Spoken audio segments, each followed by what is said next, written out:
এক চোখা মানুষরা বলছে বিশ্ব এগিয়ে যাচ্ছে, আর কলবের মধ্যে আল্লাহ নূরওয়ালা মানুষরা বলছে বিশ্ব এগিয়ে যাচ্ছে বাট কিয়ামতের দিকে। কি বুঝছেন? বিশ্ব এগিয়ে যাচ্ছে ঠিকই, বাট কিয়ামতের দিকে, তার শেষ সময়ের দিকে এগিয়ে যাচ্ছে আস্তে আস্তে, এবং এখন খুব দ্রুত এগিয়ে যাচ্ছে। এখন সময় আরো দ্রুত যাচ্ছে। একটা বছর চলে যাচ্ছে একটা মাসের মতো, একটা মাস চলে যাচ্ছে একটা সপ্তাহের মতো, একটা সপ্তাহ যাচ্ছে একটা দিনের মতো, একটা দিন যাচ্ছে একটা ঘন্টার মতো।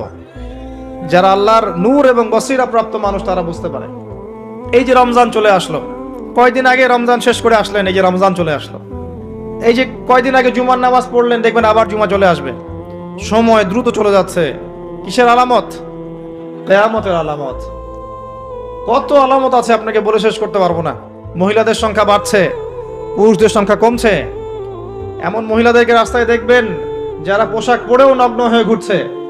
এদের সম্পর্কে নবীজি বলেছেন, শেষ জামানায় এক শ্রেণীর মেয়ে আসবে যাদেরকে আমি দেখি নাই, মানে 1400 বছর আগে এরা ছিল না। তাদের খাসলত কি? তারা কাপড় পরবে, নিসাউন কাসিয়া আরিয়া, কাপড় পরবে কিন্তু নগ্ন থাকবে। আপনি 200-300 বছর আগে এই মহিলাদেরকে দেখতে পারতেন না। লাস্ট 200-300 বছর আপনি দেখতে পারবেন, যখন থেকে পশ্চিমা বিশ্ব এই ওয়ার্ল্ডের দায়িত্ব নিয়েছে তখন থেকে। এটাকে ফেমিনিস্ট রেভলিউশন বলে। এবং নগ্নতা, বেহায়াপন, অশ্লীলতা, এমন পোশাক পরবো যে পোশাক পুরুষদের পোশাক, এটা কিয়ামতের আলামত। নবীজি বলেছিলেন যে গরিব মানুষরা, দরিদ্র মানুষ, স্যান্ডেল পরার টাকা নাই, গায়ে জামা পরার টাকা নাই, উঁচু উঁচু অট্টালিকা নির্মাণের প্রতিযোগিতা করবে। এটা আখিরুজ্জামান বা শেষ জামানার আলামত। দেখে নেন বিগত 200-300 বছর এগুলো ছিল কিনা। বিশাল বিশাল সাইন এগুলো প্রকাশ পাচ্ছে ডে বাই ডে। মানুষ সুদ খাবে, একজন ব্যক্তি সুদ থেকে দূরে থাকতে চাইবে, তার গায়েও সুদের ছিটাফোঁটা গিয়ে লাগবে। এটা সেই যুগ। আপনি পারবেন না বাঁচতে সুদ থেকে।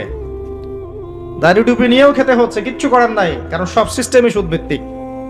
হয় খাচ্ছেন, না হলে দিচ্ছেন, না হলে সাক্ষী থাকছেন, না হলে লিখে রাখছেন, কিছু না কিছু করছেন। মানুষ মাদক খাবে, মাদককে হালাল মনে করে খাবে। মানুষ জেনা করবে, জেনাকে হালাল মনে করবে, হারাম মনে করবে না। মানুষ হত্যা করবে, যাকে হত্যা করবে সে জানবে না কেন হত্যা করছি, আর যে মারা যাবে সেও বুঝবে না কি জন্য আমাকে মারলো। পিতামাতার সাথে দাস দাসীর মতো আচরণ করা হবে, পিতামাতার সাথে দাস দাসীর মতো আচরণ করা হবে। সম্পদের জন্য সন্তান মাকে হত্যা করবে, বাবাকে হত্যা করবে। দুই চোখওয়ালা মানুষরা বুঝতে পারে এগুলো হচ্ছে, দিন দিন বাড়ছে, সময় সংক্ষিপ্ত হয়ে আসছে। আল্লাহ পাকের আযাব গজব বাড়ছে, আসমানি গজব বাড়ছে, জমিনের বালা বাড়ছে, ভূমিকম্প বাড়বে, ডে বাই ডে ভূমিকম্প বাড়বে। এবং 3টা বড় বড় ভূমিকম্প অপেক্ষা করছে আমাদের সামনে। একটা পৃথিবীর পূর্ব দিকে, একটা পশ্চিম দিকে। আমার ধারণা এটা পশ্চিমা সভ্যতায় হবে। আর একটা হচ্ছে পৃথিবীর মাঝখানে। কিছু মুনাফিককে আল্লাহ পাক ধসিয়ে দিবেন আরবের মধ্যে, আর ওখানেও কিছু মুনাফিক আছে। এটা বুঝতে হলে আপনাকে জিওপলিটিক্স বুঝতে হবে। আরবি দিয়ে কথা বললেই কেউ আমিরুল মুমিনিন হয় না।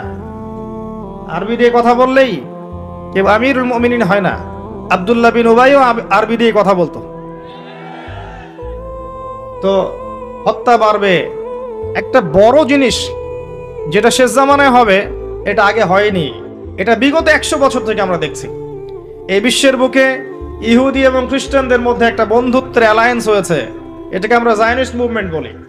এই মুভমেন্টটা বিগত 100-200 বছর আগে ছিল না, কিন্তু এটা শেষ জামানায় হবে এমনটা এসেছে। কোরআনেও আছে, ইয়া আইয়ুহাল্লাযীনা আমানু লা তাত্তাখিযুল ইয়াহুদা ওয়ান নাসারা আউলিয়া, তোমরা ওই সব ইহুদি এবং খ্রিস্টানদেরকে বন্ধুরূপে গ্রহণ করো না। কোন সব? সবাইকে না। কোন সব? বা'দুহুম আউলিয়াউ বা'দ, যারা একে অপরের বন্ধু, যারা একে অপরের বন্ধু। বিশ্বের ইতিহাস ঘাটলে দেখবেন, হিস্ট্রির ছাত্র আমি, ইতিহাস ঘাটলে দেখবেন ইহুদি এবং খ্রিস্টানরা একে অপরের সাথে মারামারি করেছে শতাব্দীর পর শতাব্দী। এমনকি ঈসা আলাইহিস সালামকে ইহুদিরাই হত্যা করতে চেয়েছিল, কিন্তু আল্লাহ পাক উঠিয়ে নিয়েছেন, ওয়া মা কাতালুহু ওয়া মা সালাবুহু। কিন্তু এখন দেখবেন ওরা বন্ধু। এখন দেখবেন ইসরায়েলের বন্ধু পশ্চিমারা। আশ্চর্য একটা বিষয়। আর কোন নিদর্শনের জন্য অপেক্ষা করছেন? এগুলো আস্তে আস্তে ডে বাই ডে বাড়তে থাকবে। হারাজ বাড়বে, হারাজ মানে হত্যাকাণ্ড, প্রচুর হত্যাকাণ্ড হবে। প্রথম বিশ্বযুদ্ধে মানুষ মরেছে প্রায় 3 থেকে 4 কোটি, দ্বিতীয়টাতে মানুষ মরেছে 7 থেকে 8 কোটি। সামনে যেটা হবে এখানে দেখবেন পৃথিবীর 3 ভাগের 1 ভাগই শেষ ইনশাআল্লাহু আজ্জা ওয়া জাল। এমনটাই হবে ইনশাআল্লাহু তাআলা। আমরা চাই না এমনটা হোক, কিন্তু কুদিয়াল আমর, লেখা হয়ে গেছে, এগুলো কিছু করার নাই। নবী ঈসা আলাইহিস সালাম আসার আগে পৃথিবীর অবস্থা এমন থাকবে না। পৃথিবী সংকীর্ণ হয়ে আসবে, জনসংখ্যা কমবে, প্রচুর মানুষ মহামারীতে মারা যাবে। আর মহামারীর সময় চলে যাওয়ার পরে কি আসবে সেটাও হাদিসের মধ্যে আছে, ওয়া বা'দাহু সালাওয়াতি জালাজিল, এরপরে আসবে ভূমিকম্পের বছরগুলো। মহামারীর সময়গুলো যখন চলে যাবে এরপরে আসবে ভূমিকম্পের বছরগুলো। আলেম ওলামা আছে, ওনাদের কাছে অনুবাদ করে নিয়েন। সানাওয়াত, সানার বহু বচন, একটা বছর না, অনেক বছর। জালজালায়ের বহু বচন জালাজিল, অনেক ভূমিকম্প হবে। আর প্রত্যেক ভূমিকম্পে পৃথিবীর সময় কিন্তু সংক্ষিপ্ত হয়ে আসে। এটা আপনারা যারা সায়েন্স জানেন তারা বুঝবেন। যাই হোক, এই অবস্থার প্রেক্ষাপটে ইসলাম ছাড়া আত্মসমর্পণের কোনো জায়গা নাই, আর ইসলাম ছাড়া সমাধানও কেউ দিতে পারবে না। এই জন্য নিরপেক্ষভাবে আল্লাহর কাছে যেহেতু ফিরে যেতেই হবে, আমাদের উচিত ইসলামকে আগে ভালো করে জানা এবং বোঝা, হটকারী না হওয়া। আগে জানা এবং বোঝা যে ইসলামে প্রতিটা বিষয়ের সলিউশন আছে কি নাই। যদি আপনি দেখেন নিরপেক্ষভাবে হ্যাঁ আছে, তাহলে আর দেরি করবেন না, ইস্তেগফার করে আল্লাহর কাছে আত্মসমর্পণ করেন। আল্লাহ পাক আপনার বিগত জীবনের যত গুনাহ খাতা আছে সমস্ত গুনাহ আল্লাহ মাফ করে দিবেন ইনশাআল্লাহ তাআলা। আল্লাহ পাক তো এমনটা বলেছেন, ইল্লা মান তাবা ওয়া আমানা ওয়া আমিলা আমালান সালিহা ফাউলাইকা ইউবাদদিলুল্লাহু সাইয়্যাতিহিম হাসানাত। যারা তওবা করবে, ঈমান নিয়ে আসবে এবং আমলে সালেহ বেশি বেশি করতে থাকবে, আল্লাহ পাক তাদের গুনাহই শুধু মাফ করবেন না, বরং গুনাহগুলোকে নেকি দিয়ে পরিবর্তন করে দিবেন। বলেন সুবহানাল্লাহ। এই জায়গায় গিয়ে আবার পয়েন্টে চলে আস। নবী মুসা আলাইহিস সালাম যখন খুতবা দিচ্ছিলেন তখন তিনি বলে ফেলেছিলেন যে আমি পৃথিবীর সবচেয়ে জ্ঞানী মানুষ, কারণ তার কাছে ওহী আসছিল। আল্লাহ পাক ধরলেন, আল্লাহ পাক নবীদের ছোট ছোট ভুল ধরতেন।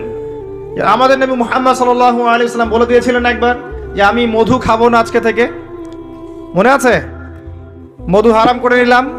লিমা তুহাররিমু মা আহাল্লাল্লাহ, আল্লাহ পাক আয়াত নাজিল করলেন না? কোন সূরায়? সূরা তাহরিম। ভাই, এভাবে আল কোরআনের আলো ঘরে ঘরে জ্বলবে না। যখন কোরআন আপনি স্টাডি করবেন, প্রত্যেকটা ঘরে একটা করে কোরআনওয়ালা মানুষ থাকবে, অটোমেটিক আল্লাহর এই যে আল্লাহ পাকের এই কিতাব আল কোরআনের আলো সমস্ত ঘরে ঘরে জ্বলবে ইনশাআল্লাহ তাআলা। কোরআন পড়ার লোক তো লাগবে, কোরআন পড়ার মানুষ তৈরি করতে হবে। প্রত্যেক ঘরে ঘরে একটা করে মানুষ তো চাই যে কোরআন গবেষণা করতে পারে।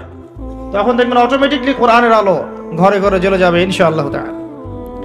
আবেগ দিয়ে হয় না, আবেগ দিয়ে কোনো কিছু হয় না। যারা ইসলামের বিরুদ্ধে কাজ করছে এরা আবেগ দিয়ে কাজ করছে না, বিবেক দিয়ে কাজ করছে। আমরা আবেগী জাতি, আমরা আবেগী জাতি না, আমরা আবেগী জাতি, খুব আবেগ আমাদের। দিনের পিছনে আবেগ ভালো জিনিস, কিন্তু আবেগ দিয়ে দিন প্রতিষ্ঠা হয়নি কখনো। নবী সাল্লাল্লাহু আলাইহি ওয়াসাল্লাম হিকমা দিয়ে, বুদ্ধি দিয়ে, কৌশল দিয়ে ধীরে ধীরে বেসিক ঠিক করে আস্তে আস্তে আস্তে আস্তে ইসলামকে এগিয়ে নিয়ে গেছেন। 23 বছর সময় লেগেছে। কত বছর? কখনো অত্যাচার সহ্য করতে হয়েছে, করেছেন। কখনো মার খেতে হয়েছে, খেয়েছেন। কখনো গালি খেতে হয়েছে, খেয়েছেন। কখনো সমালোচনা সহ্য করতে হয়েছে, করেছেন। কখনো দেশ থেকে চলে যেতে হয়েছে, চলে গিয়েছেন। হাল ছেড়ে দেন নাই, ধীরে ধীরে ইসলামকে নিয়ে এগিয়ে গেছেন। একদিনে তো দিন কায়েম হয়নি, হয়েছে? নবী ঈসা আলাইহিস সালাম যখন আসবেন তিনিও একদিনে দিন কায়েম করবেন না, অনেক চড়াই উতরাই পেরিয়েই ইনশাআল্লাহ তাআলা জেরুজালেম থেকে তিনি পুরো বিশ্বে ইসলামী খেলাফা কায়েম করবেন ইনশাআল্লাহ।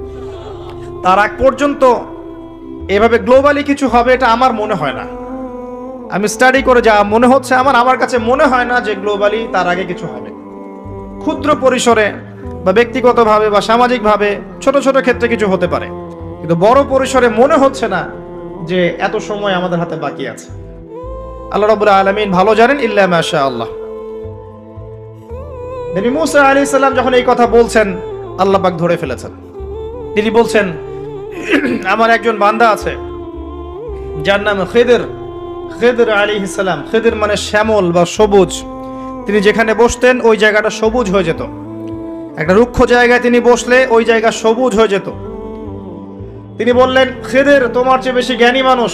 নবী মুসা আলাইহিস সালাম বললেন, আমি তার সাথে মিট করতে চাই, আমি তার সাথে দেখা করতে চাই, আমি তার কাছে জ্ঞান শিখতে চাই। তিনি এগিয়ে গেলেন জ্ঞান শেখার পথে। একজন সাথীকে সঙ্গে নিলেন, তার নাম ইউশা বিন নুন। এগিয়ে গেলেন, যেতে যেতে তাকে বলে দেওয়া হয়েছিল, এই মাছটা যেখানে গিয়ে জীবিত হয়ে যাবে সেখানেই তুমি তাকে পাবে, যেখানে দুইটা সাগর একসাথে মিলিত হবে সেখানে তুমি তাকে পাবে। নবী মুসা আলাইহিস সালাম ওই জায়গা থেকে আরো দূরে চলে গিয়েছিলেন, এবং যখন তিনি পথটা ভুল করেছেন তখন ক্লান্ত হয়ে পড়েছিলেন। এই জায়গায় গিয়ে আমি বলি যে আপনার জীবনের চলার পথ যদি ভুল হয়, আপনি খুব দ্রুত ক্লান্ত হয়ে যাবেন আর কি। আপনার কথা কি বুঝতে পারেন? আপনার জীবনের চলার পথ যদি ভুল হয়, আল্লাহর পথে না হয়, তাহলে আপনি খুব দ্রুত ক্লান্ত হয়ে পড়বেন। নবী মুসা আলাইহিস সালাম যখন বুঝতে পারলেন পথ ভুল হয়েছে, আবার ফিরে আসলেন। এসে দেখলেন পাথরের উপরে, শিলাখণ্ডের উপরে সেই ব্যক্তি বসে আছেন, তার নাম খিদির আলাইহিস সালাম। যে পৃথিবীর সবচেয়ে জ্ঞানী মানুষ, তার চরিত্র হওয়া দরকার ওই শিলার মতো। এটার একটা নিদর্শন। তিনি পাথরের উপর বসেছিলেন। খিদির আলাইহিস সালাম, নবী মুসা আলাইহিস সালাম বললেন, আমি আপনার কাছে জ্ঞান শিখতে চাই। আমি শুনেছি আপনাকে আল্লাহর পক্ষ থেকে জ্ঞান দেওয়া হয়েছে। তিনি কিন্তু নবী নন। আমি বোঝাতে চাচ্ছি যে নবী না হয়েও জ্ঞানী হওয়া যায়, আল্লাহর পক্ষ থেকে জ্ঞান আসতে পারে যদি আপনার কলবে কি থাকে, নূর থাকে, স্বচ্ছতা থাকে, এবং আপনি বেশি বেশি আল্লাহর জিকির করেন, আল্লাহকে ডাকেন, আপনি আল্লাহর মারিফত অর্জন করতে পারেন, মনের মধ্যে হিংসা থাকে না, বিদ্বেষ থাকে না, অহংকার থাকে না, আল্লাহর নূর আসতে পারে। এই যুগেও সম্ভব ইনশাআল্লাহ তাআলা। হাল আত্তাবিউকা আলা আন তুআল্লিমানি মিম্মা উল্লিমতা রুশদা। মুসা আলাইহিস সালাম বলছেন, আমি কি আপনার সাথে সফর সঙ্গী হতে পারি? এই শর্তে যে আপনি আমাকে জ্ঞান শেখাবেন, যেই জ্ঞান আল্লাহ আপনাকে শিখিয়েছেন। এবার খিদির আলাইহিস সালাম বলছেন, ইন্নাকা লা তাস্তাতিআ মাইয়া সাবরা, তুমি তো আমার সাথে ধৈর্য ধরতে পারবে না। সুবহানাল্লাহ।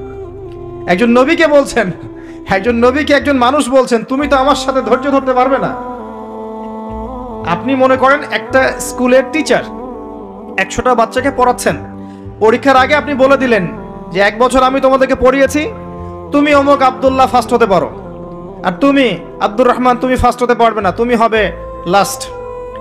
আপনার অভিজ্ঞতা, আপনি 1 বছর পড়িয়েছেন, আপনি দেখলেন রেজাল্ট ঠিক তাই হলো, আব্দুল্লাহ ফার্স্ট হয়েছে, আব্দুর রহমান লাস্ট হয়েছে। এর মানে কি এই টিচার গায়েব জানে? গায়েব জানে? তার ইলম, তার প্রজ্ঞা, তার অভিজ্ঞতা।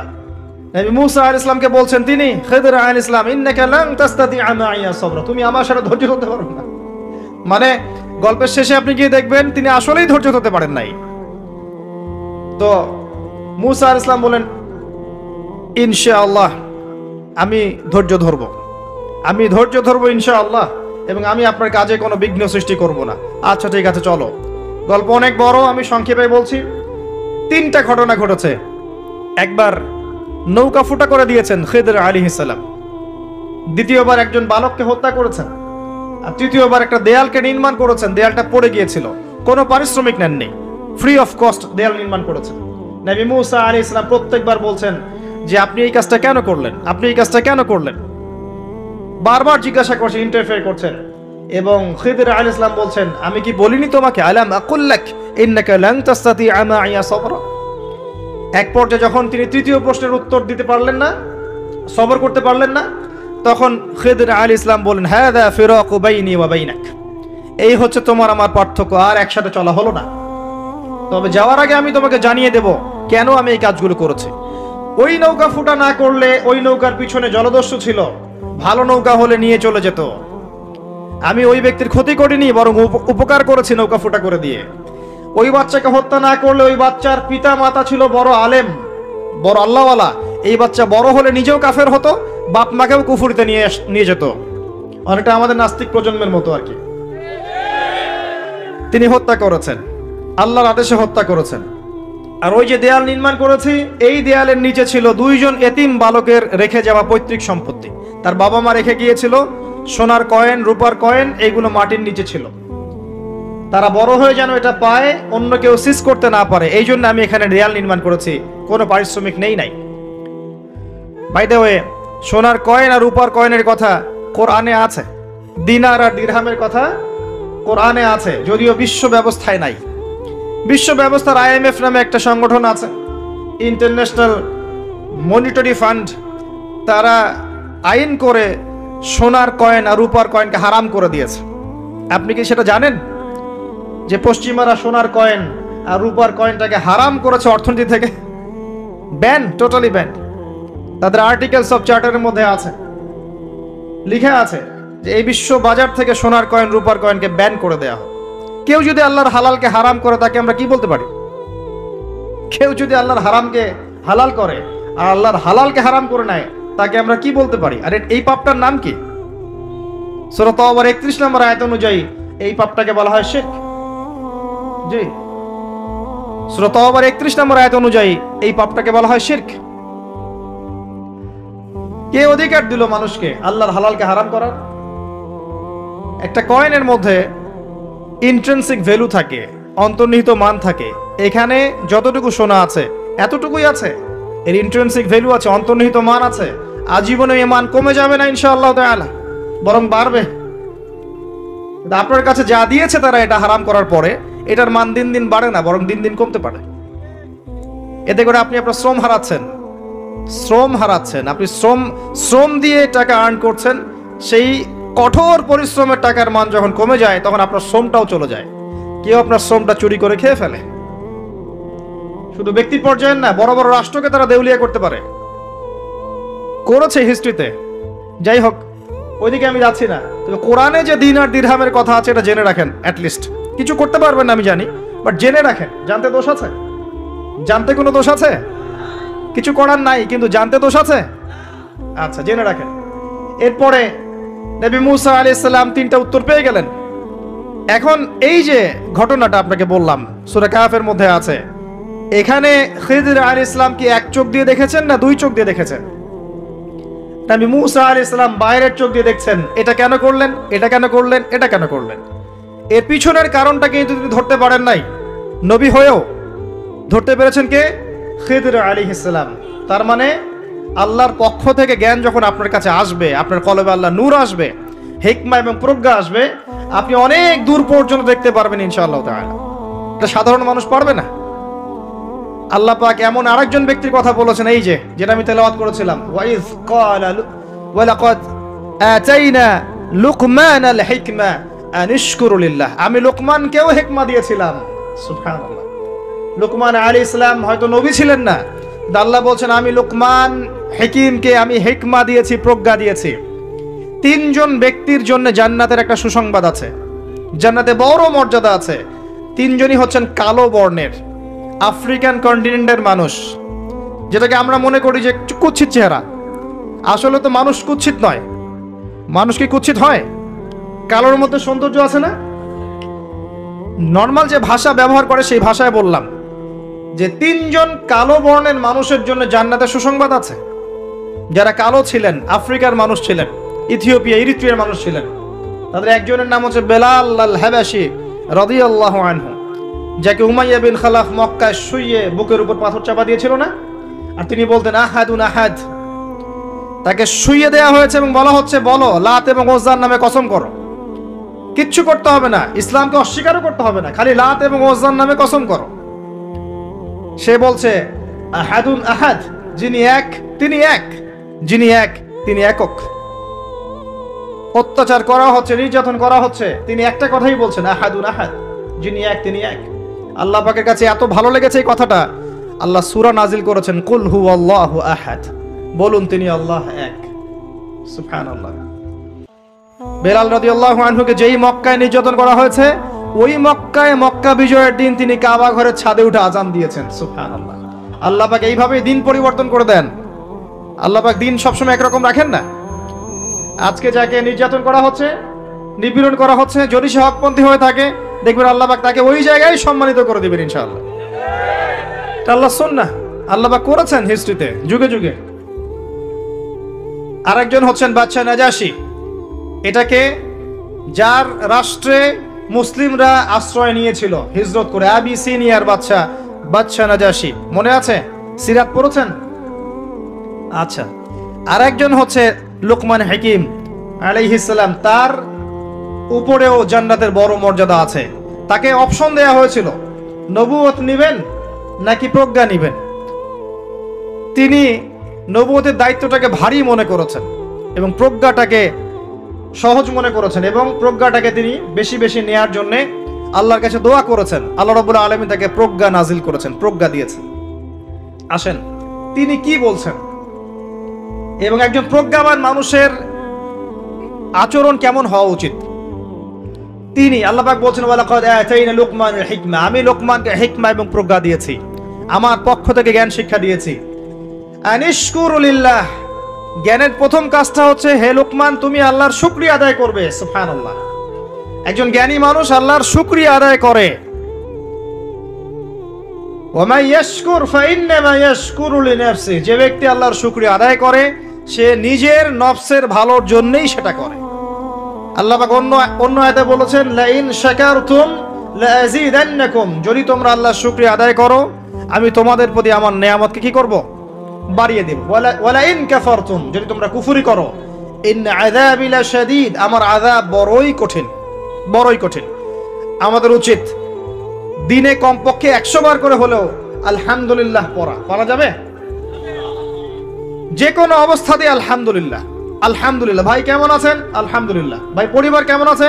আলহামদুলিল্লাহ। ভাই চাকরি কেমন আছে, চলছে কেমন? আলহামদুলিল্লাহ। ব্যবসা কেমন? আলহামদুলিল্লাহ। এটা হচ্ছে সেই বান্দা নিদর্শন যার মনের মধ্যে আল্লাহর প্রতি ভক্তি শ্রদ্ধা আছে, যার মনের মধ্যে আল্লাহর নূর আছে। তার নিদর্শন হচ্ছে সে সব সময় শুকরিয়া আদায় করবে। একটা এক্সাম্পল দিচ্ছি, দেখেন ইব্রাহিম আলাইহিস সালাম ওই প্যালেস্টাইনে থাকতেন, আর এই যে এইখানে মক্কায় তার একজন স্ত্রী হাজারা আলাইহিস সালাম, ওইখানে একজন স্ত্রী সারা আলাইহিস সালাম। মনে আছে ঘটনা? আচ্ছা, তিনি আসলেন বাসায়, দরজায় নক করছেন যে বাসায় কে আছে? দরজার পিছন থেকে বলা হচ্ছে যে আমি। তিনি বলছেন ইসমাইল কোথায়? তখন আওয়াজ আসছে ইসমাইল শিকার করতে গেছে। তারপরে তাকে বলা হচ্ছে তোমরা কেমন আছো, স্বামী স্ত্রী তোমরা কেমন আছো? তো স্ত্রী জবাব দিচ্ছে আমরা ভালো নাই, আমাদের ঘরে অনেক অভাব, আমাদের অনেকের স্ত্রীর মতো। আছে না এরকম? সারা জীবন করে যাবেন, একটা কথাই শুনবেন শেষ বয়সে গিয়ে, জীবনে কিছুই পাইলাম না তোমার কাছে। নিজের মাথার ঘাম পায়ে ফেলে করতেই থাকবেন, করতেই থাকবেন, করতেই থাকবেন, করতেই থাকবেন, কিন্তু আপনি শুনতেই থাকবেন, শুনতেই থাকবেন, কিছুই করলাম না, কিছুই পাইলাম না, কিছুই পাইলাম না। অমুক ভাবি কত ভালো আছে, অমুক কত ভালো আছে, অমুকের এত আছে, অমুকের তত আছে। সুবহানাল্লাহ, এটা আমাদেরই দোষ। কারণ বিয়ে করার সময় যারা দিনদারিতা না দেখে শ্বশুরের সম্পত্তি দেখবেন, সৌন্দর্যকে বেশি প্রাধান্য দিবেন, নিজের হারাম প্রেমকে বেশি প্রাধান্য দিবেন, নিজের ওই বংশমর্যাদা ইত্যাদি ইত্যাদিকে বেশি প্রাধান্য দিবেন, তখন তো আফসোস করতেই হবে, কিছু করার নেই। এই জন্যই তো নবী সাল্লাল্লাহু আলাইহি ওয়াসাল্লাম বলেছেন যে দিনদার স্ত্রীদেরকে দেখে বিয়ে করো, যার মধ্যে দিনের বুঝ আছে, জ্ঞান আছে, একে দেখে বিয়ে করো। তবে এখানেও একটা বিষয় আপনাকে সতর্ক করতে চাই যে প্রত্যেকটা বোরখার পিছনেই সঠিক দিনদারিতা থাকে না। অতএব এটা দেখেও ধোঁকা খাওয়ার কিছু নাই। দিনদারিতা আল্লাহর সাথে বান্দার মনের ব্যাপার। দিনের বেসিক কিছু প্রশ্নের মাধ্যমে আপনি তার উত্তর পেতে পারেন, দিনের বেসিক কিছু বুঝ আচরণ দেখে আপনি তার উত্তর পেতে পারেন, তার তাকওয়া দেখে আপনি উত্তর পেতে পারেন। একজন আমিরুল মুমিনিন খলিফা, তিনি রাত্রেবেলা জনগণের অভাব অনটন দেখেন। একদিন দেখতে দেখতে রাতে ক্লান্ত হয়ে পড়লেন, একটা দেয়ালের আড়ালে তিনি দাঁড়িয়ে বিশ্রাম নিচ্ছেন, বসে পড়েছেন। দেয়ালের পিছন থেকে তিনি আওয়াজ শুনছেন, মা আর মেয়ে কথাবার্তা বলছে। মা বলছে দুধে পানি মিশাও, আর মেয়ে বলছে যে ইত্তাকিল্লাহ, হে মা আল্লাহকে ভয় করো। তার মা বলছে এখানে তো ওমর নাই, ওমরের প্রশাসন নাই, ভয়ের কি আছে, মিশাও, পানি মিশাও। তখন এই মেয়ে বলছে ওমর নাই তো কি হয়েছে, ওমর রব আল্লাহ তো জীবিত আছেন, তিনি দেখছেন। ওমর রাদিয়াল্লাহু আনহু পরের দিন ওই বাড়িটা মার্ক করে রাখলেন রাত্রেবেলা। পরের দিন তার ছেলেকে নিয়ে আসছেন এই বাসায়, এসে মেয়ে দেখাচ্ছেন, এই মেয়ে পছন্দ হয় কিনা দেখো। মেয়ে পছন্দ হয়ে গেছে। আমিরুল মুমিনিনের মানে রাষ্ট্রপ্রধানের ছেলের সাথে এই মেয়ের বিয়ে হয়ে গেল। দুধওয়ালি, দুধ ধোয়াচ্ছেন যেই মেয়ে, কি দেখে বিয়ে দিলেন? সৌন্দর্য দেখে, বংশমর্যাদা, শ্বশুরের টাকা, যৌতুক। এই কাজ যদি আমরা করতে না পারি সংসারে শান্তি আসবে না, তখন কিছু করার থাকবে না ভাই। কারণ এই ফিতনায় একবার ঢুকে গেলে জীবনটা ম্যাসাকার। এগুলো ডিল করতেই দিন দিন অনেক চলে যাবে। দিনের ফিকির পরে দেখবেন পরিবার সামলাতেই সময় শেষ, দিন শেষ। মানসিকভাবে যদি আপনি ফ্রেশ না থাকেন, ভালো না থাকেন, সাউন্ড না থাকেন, আপনি দিনের জন্য কিন্তু কিছু করতে পারবেন না। আর পরিবারে যদি নেককার স্ত্রী না থাকে, আপনি মানসিকভাবে ভালো থাকবেন না, ভালো থাকবেন না। এটা প্র্যাকটিক্যাল কথা। তো ওই যে স্ত্রী বলছে আমরা ভালো নাই, ইসমাইল স্বীকার করতে গেছে আমরা ভালো নাই, একবেলা খাই একবেলা খেতে পারি না, ভালো নাই। ইব্রাহিম আলাইহিস সালাম বলছেন ঠিক আছে, ইসমাইল বাসায় আসলে ওকে বলো যে তার বাবা এসেছিল, আর তাকে বলো যে ঘরের চৌকাঠটা যেন পরিবর্তন করে। কথা কি বুঝতে পারছেন? ইসমাইল আলাইহিস সালাম আসলেন, একজন বৃদ্ধা লোক এসেছিল বাসায়, তোমার বাবা পরিচয় দিয়েছে। কি বলেছে? বলেছে যে ঘরের দরজা যেন পরিবর্তন করি। তখন তিনি বলছে তুমি কি এমন বলেছিলে যে যার কারণে এই কথাটা বলেছে? তো তিনি বলছেন আমি বলেছি আমরা ভালো নাই, আমরা অভাবে আছি, তুমি শিকারে গেছো ইত্যাদি। তখন তিনি বলছেন তুমি ভুল করেছো, তিনি আমার বাবা ছিলেন, তিনি একজন নবী, তিনি ইনডাইরেক্টলি আমাকে বলেছেন আমি যেন তোমাকে তালাক দেই। এক কথায় তালাক হতে পারে? দিনদারিতা না থাকলে তালাক দেয়া যায়? যদি ধৈর্য ধরতে ধরতে ধরতে ধরতে আপনি অতিষ্ঠ হয়ে যান, দিনের ব্যাপারে আর কম্প্রোমাইজ করতে পারেন না, সেক্ষেত্রে তালাক একটা অপশন আছে। এটা খারাপ নয়, যদিও এটা মন্দের ভালো একটা অপশন, কিন্তু সবর করতে উৎসাহিত করা হয়েছে।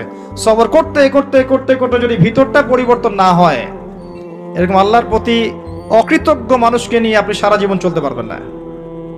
এবং দিনের পথে চলতে গিয়ে যারা প্রতিবন্ধকতা স্বীকার করে, তাদেরকে নিয়ে আপনি আল্লাহর পথে দাওয়াত এবং মুজাহাদার মেহনত করতে পারবেন না। এই জায়গায় গিয়ে অনেক সময় এক্সট্রিম ডিসিশন নিতে হতে পারে। এটা ইসলাম কিন্তু অপশন রেখেছে আপনার জন্য, আমি উৎসাহিত করছি না, অপশন রেখেছে। এরপরে আবার তিনি আসলেন অনেক বছর পর, এসে আবার নক করলেন যে আসসালামু আলাইকুম। ওয়ালাইকুম সালাম। ইসমাইল কোথায়? স্বীকার করতে গেছে।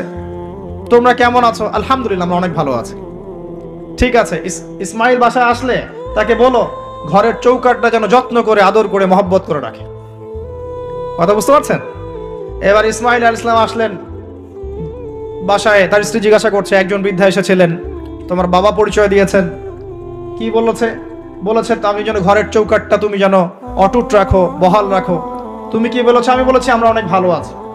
তখন তিনি বলছেন আমার বাবা তোমাকে অনেক পছন্দ করেছেন এবং তোমাকে নিয়ে আমাকে সংসার করতে বলেছেন। এই হলো অবস্থা। শুকরিয়া আদায় যারা করতে পারবে না, তাদেরকে নিয়ে চলা মুশকিল। লুকমান হাকিম, যাকে প্রজ্ঞা দেয়া হয়েছে, তাকেও আল্লাহ পাক আদেশ করছেন তুমি আল্লাহর শুকরিয়া আদায় করো। যে ব্যক্তি আল্লাহর শুকরিয়া আদায় করে, কৃতজ্ঞতা প্রকাশ করে, যে কোনো হালতেই বলতে পারে আল্লাহ আলহামদুলিল্লাহ আমি ভালো আছি। এবং আল্লাহ রাসূল সাল্লাল্লাহু আলাইহি ওয়াসাল্লাম বলেছেন কখনো উঁচু স্তরের লোকদের দিকে তাকাবে না। যার উঁচু বাড়ি আছে, তোমার চেয়ে উঁচু বাড়ি আছে, তোমার চেয়ে বড় গাড়ি আছে, তোমার চেয়ে বেশি টাকা আর্ন করে, ওদের দিকে দেখবে না, ওদের দিকে চোখ দিও না। বরং তোমার চেয়ে নিচে যারা আছে, দরিদ্র যারা, তোমার চেয়ে যারা দরিদ্র, ওদের দিকে তাকাও। তাহলে তুমি আল্লাহর নিয়ামতের শুকরিয়া আদায় করতে পারবে ইনশাআল্লাহ। আমরা যদি হসপিটালে যাই, শুকরিয়া আদায় করতে পারবো না?